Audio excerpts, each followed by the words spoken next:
इतलात हैं या जो ओपननेस है वो बड़ी साइड बाय साइड चल रही होती है। जितनी जमहूरियत ज़्यादा होगी उतना आपका जो एक इंफॉर्मेशन है वो तगड़ी होगी। दो बड़े फेजेस हैं दुनिया में जमहूरियत के।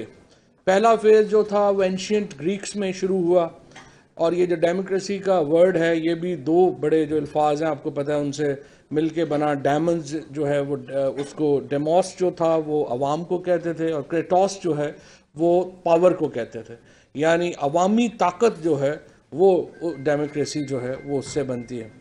अब उसके बाद जो अगला फेज़, जो मॉडर्न फेज़ जिसको हम समझते हैं, डॉक्टर साहब शायद इतना इससे खुश ना हों और एग्री ना करें, बट इससे मैग्ना कार्टा का इवेंट हुआ 1215 में, और फिर उसके बाद बिल ऑफ राइट्स का जो इवेंट हुआ 1628 में। तो जो बेसिकली शुरू तो 1615 से हुआ, बट 16 से 12 से हुआ, बट 12 के बाद 15 में हुआ, फिर 16 में हुआ, फिर 17 में हुआ, और फिर 25 में हुआ।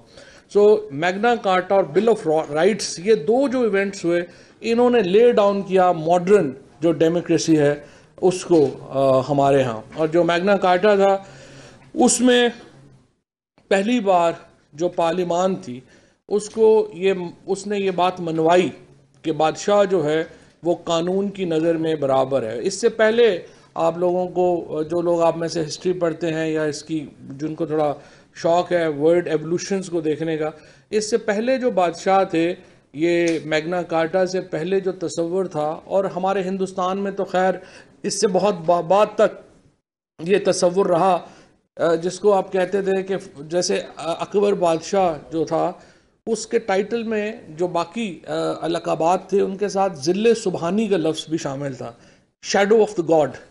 सो ज़्यादातर जो बादशाह थे वो हुकूमत करते थे कि खुदा ने उस फैमिली को या उस बादशाह को ये वदीयत कर दी है कि वो रूल करने के लिए पैदा हुआ है।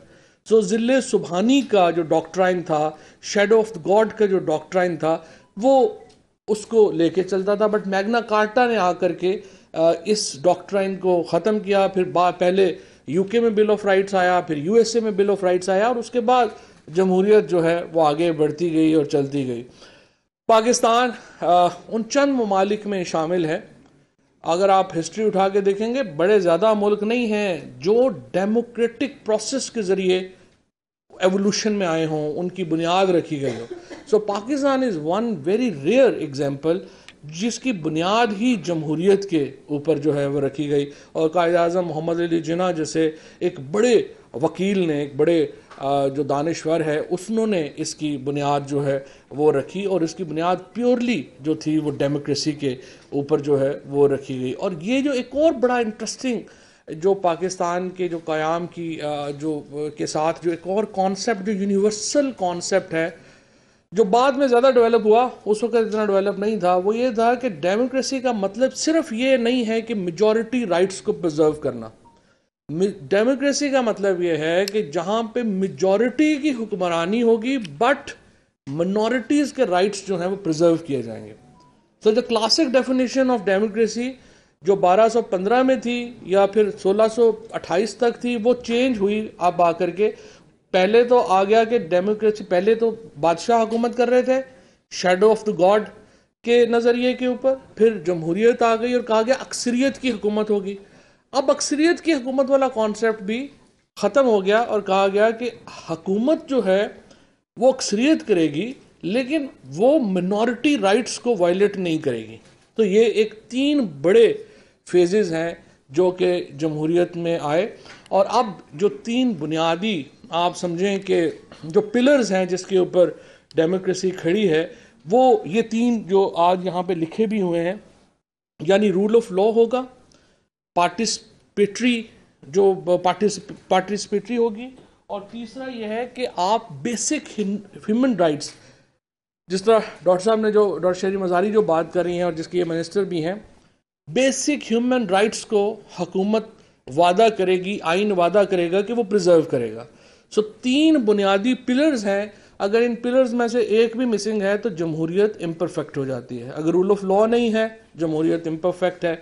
अगर आपकी पार्टिसिपेटरी नहीं है गवर्नमेंट, जमहूरियत इम्परफेक्ट है। और अगर बेसिक ह्यूमन राइट्स नहीं है तो जमहूरियत इम्परफेक्ट है। अब ये जो सारी डिबेट्स जमहूरियत की हैं वो इन 3 पिलर्स के इर्द गिर्द जो है वो हमारे यहाँ घूम रही हैं। कहीं जगह के ऊपर अगर आप अभी जर्मनी में देखेंगे, फ्रांस में देखेंगे, वहाँ पे अभी जो जो चल रहा है यूरोपीय यूनियन के अंदर, फॉर एग्जांपल फ्रांस में आप देखेंगे और हिंदुस्तान में देखेंगे तो इलिबरल डेमोक्रेसीज जो हैं वो आई हैं, जो कॉन्सेप्ट कॉइन की फरीद ज़करिया ने, और उन्होंने ये एक पूरी किताब लिखी इलिबरल डेमोक्रेसीज। वो गवर्नमेंट जो आती तो अक्सरियत के ऊपर है, लेकिन आप उनको डेमोक्रेसी नहीं कह सकते बिकॉज वो इम्परफेक्ट है। So Indian democracy right now is hardly a democracy. उसकी क्या वजह है?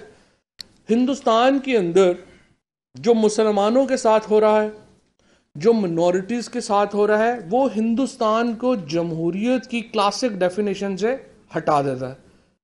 इसी तरीके से और दुनिया में बड़ी मिसालें हैं जहां पे है तो डेमोक्रेसीज, लेकिन वो क्लासिक डेफिनेशन के ऊपर शायद पूरी उतरती हों कि अक्सरियत की हुकूमत है, बट मॉडर्न डेफिनेशन के ऊपर पूरा नहीं उतरती। और ये सारी डिबेट जो है हमारी यहाँ पे ये है। अब पाकिस्तान की तरफ आ जाइए। पाकिस्तान में हमने बहुत स्ट्रगल की है। पहले तो हमने एक बुनियादी जमहूरियत के लिए स्ट्रगल की है, यानी पहले तो इलेक्शन होने चाहिए, इलेक्शन के बाद हुकूमत बननी चाहिए। लेकिन पाकिस्तान के अंदर जो डिबेट है वो बड़ी मॉडर्न डिबेट है। यहाँ पे हम इस वक्त बात कर रहे हैं क्वालिटी डेमोक्रेसी की, और क्वालिटी डेमोक्रेसी में हम ये कहते हैं, मसलन अगर आप देखिएगा इस वक्त पाकिस्तान का फॉर एग्जांपल अगर मीडिया है, तो आप पाकिस्तान के इस रीजन में किस मीडिया से मुकाबला कर सकते हैं? Our media is far more independent than Iranian media, Afghanistan के मीडिया से, रशिया के मीडिया से, चीन के मीडिया से और हिंदुस्तान के मीडिया से। हमारा इस रीजन का सबसे फ्रीयर मीडिया है, लेकिन इसके बावजूद आपको रोज़ाना आर्टिकल्स मिलेंगे जो कहेंगे नहीं नहीं पाकिस्तान में तो मीडिया फ्री नहीं है। अभी भी मैं जाऊंगा नीचे तो हमारे पीबीए के दोस्त आएंगे, वो कहेंगे नहीं ये अभी हमें और आज़ादी चाहिए।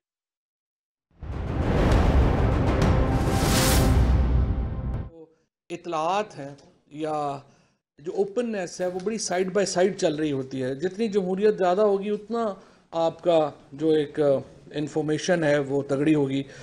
2 बड़े फेजेस हैं दुनिया में जमहूरियत के। पहला फेज़ जो था वो एंशियंट ग्रीक्स में शुरू हुआ, और ये जो डेमोक्रेसी का वर्ड है ये भी 2 बड़े जो अल्फाज हैं आपको पता है उनसे मिलके बना। डेमन्स जो है वो उसको डेमोस जो था वो अवाम को कहते थे, और क्रेटोस जो है वो पावर को कहते थे, यानी अवामी ताकत जो है वो डेमोक्रेसी जो है वो उससे बनती है। अब उसके बाद जो अगला फेज़ जो मॉडर्न फेज़ जिसको हम समझते हैं, डॉक्टर साहब शायद इतना इससे खुश ना हों और एग्री ना करें, बट इससे मैग्ना कार्टा का इवेंट हुआ 1215 में, और फिर उसके बाद बिल ऑफ राइट्स का जो इवेंट हुआ 1628 में। तो जो बेसिकली शुरू तो 1615 से हुआ, बट 16 से 12 से हुआ, बट 12 के बाद 15 में हुआ, फिर 16 में हुआ, फिर 17 में हुआ और फिर 25 में हुआ।